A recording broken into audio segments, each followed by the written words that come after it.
বাংলা গানের ইতিহাসে যে কজন কিংবদন্তি শিল্পী আমাদের হৃদয়ে অমর হয়ে আছেন তাদের মধ্যে অন্যতম নাম খুরশিদ আলম। তার কণ্ঠ মানেই প্রেম, আবেগ আর মাটির গন্ধ।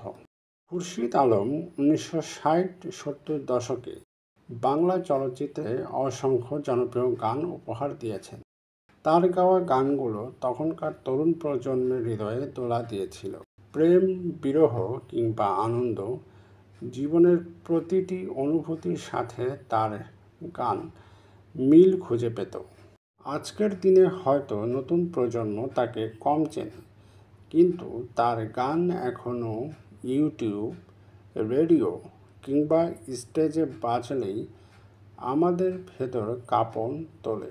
এক কথায় খুরশিদ আলম ছিলেন বাংলা গানের এক অমূল্য রত্ন। বাংলা গানের ইতিহাসে খুরশিদ আলমের অবদান চিরস্মরণীয় হয়ে থাকবে। আপনার প্রিয় খুরশিদ আলমের কোন গানটি? কমেন্টে লিখে জানান। আর ভিডিওটি ভালো লাগলে সাবস্ক্রাইব করতে ভুলবেন না।